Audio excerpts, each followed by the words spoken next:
And next, to ensure that we have the most lethal fighting force in the world, we will get transgender ideology the hell out of our military. It's going to be gone.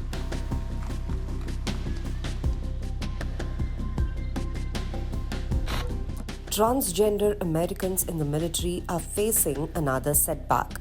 President Donald Trump has signed a new executive order banning what he calls transgender ideology from the armed forces.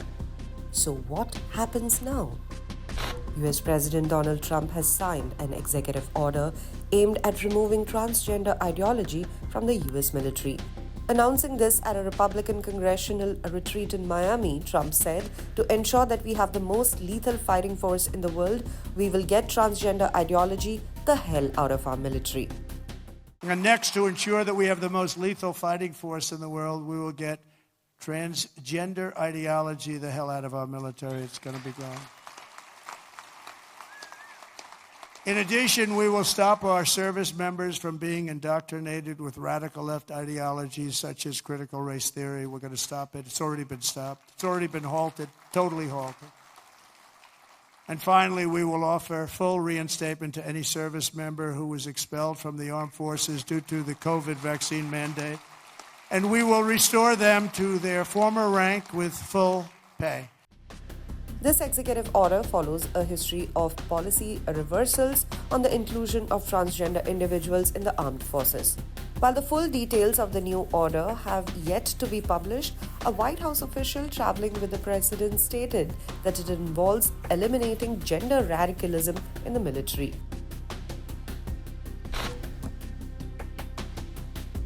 Transgender Americans, meanwhile, have experienced a series of policy shifts regarding their right to serve in the military. In 2016, during President Obama's tenure, the military lifted its ban on transgender troops. That policy allowed trans individuals to serve openly and included plans to accept transgender recruits starting July 2017. But the Trump administration postponed that date and later banned transgender troops altogether. Trump justified the move by claiming that the transgender service members were disruptive, expensive, and harmful to military readiness and camaraderie. When President Joe Biden took office in 2021, he quickly reversed the restrictions, restoring the ability for transgender individuals to serve openly. Biden argued that any qualified American willing to serve should have the opportunity to do so. Currently, an estimated 15,000 transgender individuals serve in the US military out of more than 2 million active service members. Their dismissal would reduce troop numbers at a time when the military is already struggling with recruitment challenges. Outgoing Defense Secretary Lloyd Austin indirectly criticized Trump's order during a recent farewell address. He said, and I quote, "Any military that turns away qualified patriots who are eager to serve is just making itself smaller and weaker." Critics argue that reinstating a ban on transgender troops undermines military diversity and morale, while proponents of Trump's policy claim it will strengthen unit cohesion and reduce medical costs. The order is part of Trump's broader crackdown on diversity initiatives across the government, which he has extended to the military. It also comes amid a wave of anti-transgender laws in Republican-led states, where policies have been introduced to restrict gender-affirming care and limit LGBTQ representation in schools.